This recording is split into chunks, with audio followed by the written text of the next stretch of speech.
Problem of man power, एक army का word है कि मैन पावर की कमी। जब इतनी स्ट्रेंथ थी, ये वर्ड पिछले 10 साल से बोला जा रहा है, जब से फौज के अंदर बहुत से ऐसे गैर जरूरी काम और गैर जरूरी चीजें हो स्टार्ट हो गई, तब से एक प्रॉब्लम ऑफ मैन पावर हमेशा दिखाई देती है। इस प्रॉब्लम ऑफ मैन पावर की वजह से क्या क्या प्रॉब्लम हो रही है जवानों को, आइए हम जरा बोर्ड पे बात करते हैं। प्रॉब्लम ऑफ मैन पावर सबसे पहले प्रेशर और स्ट्रेस क्रिएट कर रहा है। यूनिट के अंदर सबसे ज्यादा प्रेशर जवान के ऊपर होता है, सिपाही के ऊपर होता है, सबके ऊपर होता है, लेकिन काम करने का प्रेशर है वो जवान के ऊपर आता है। और सीधा प्रेशर आता है, कौन कौन सी चीजों से प्रेशर आ रहा है और किस तरह कम करेंगे और क्या चीज इफेक्ट होती है, इसके ऊपर आज बात करेंगे। सबसे पहले डेली ड्यूटीज का मतलब है कि दिन में, नाइट में डेली उसकी बंदे की ड्यूटी रहती है और दिन में वो सारे दिन एडम वर्क और सब कुछ काम करता है, सारे दिन रहता है, तो उसकी इफिशियंसी पे, फिजिकल इफिशियंसी पे और मेंटल इफिशियंसी पे उसका प्रभाव पड़ता है और इससे सीधा उसके प्रेशर आता है, प्रेशर से स्ट्रेस क्रिएट होता है और स्ट्रेस क्या करता है, जवान को कहीं ना कहीं खुद जोखिम में डाल देता है। बहुत सारे ऐसे इंसिडेंट हो रहे हैं जिनके ऊपर आप बात कर सकते हो कि कितने लोग, आपने देखा होगा लोकसभा में इसके आंकड़े रखाए गए तो हजारों लोगों ने अपने आप को बिल्कुल फिनिश कर लिया।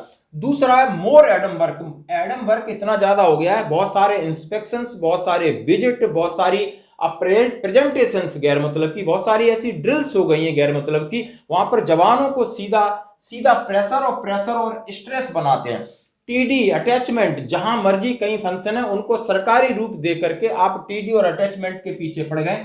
फॉर्मेशंस का ऊपर से एक बहुत बड़ा प्रेशर होता है और सीधी इफेक्ट होती है तो उनकी सबसे बड़ी ट्रेनिंग होती है, जो कि एक सोल्जर की सबसे अच्छी चीज होती है ट्रेनिंग। तो कोई भी सोल्जर यदि ट्रेंड है, फिजिकली और मेंटली ट्रेंड है, तो सबसे अच्छा सोल्जर होता है। सबसे बड़ा वेलफेयर आई थिंक ट्रेनिंग होती है। और ट्रेनिंग के बाद में दूसरा वेलफेयर बात करूंगा उसका लीव और उसका क्वालिटी ऑफ टाइम लीव, यानी जवानों की छुट्टी न मिलना, और जब ये छुट्टी नहीं मिलती है तो कितना बड़ा प्रेशर और स्ट्रेस क्रिएट होता है, कितनी बड़ी यूनिट के अंदर बहुत सारी प्रॉब्लम्स होती है, बहुत सारे मार्चअप चले जाते हैं और जवानों को कहीं ना कहीं नुकसान होता है और ये कन्वर्ट हो जाता है AWL या OSL, एब्सेंट विदाउट लीव या ओवरस्टे लीव में ये कन्वर्ट हो जाता है। क्योंकि जवान घर की प्रॉब्लम के जब तक उसके दिमाग में वो फौज के लिए अपना कंट्रीब्यूट पूरी तरह नहीं कर सकता। ये चीज आज के सिनेरियो में देखना होगा कि स्ट्रेस को कैसे ओवरकम किया जाए।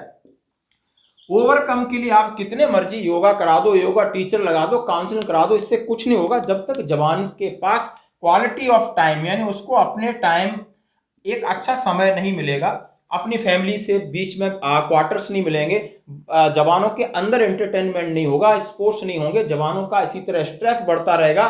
बहुत सारे बदलाव आर्मी कमांडर कॉन्फ्रेंस में चले जा रहे हैं, इसके ऊपर भी देखा जाएगा कि आखिर इतने लोग सुसाइड क्यों करते हैं, इतनी सारी गंभीर परिस्थितियां क्यों यूनिटों में क्रिएट हो रही हैं और जवानों की छुट्टी मिले या दूसरी, इन सब चीजों को किस तरह कम किया जाए, तब ये सुधार आवश्यक है। योगा से कुछ नहीं होने वाला।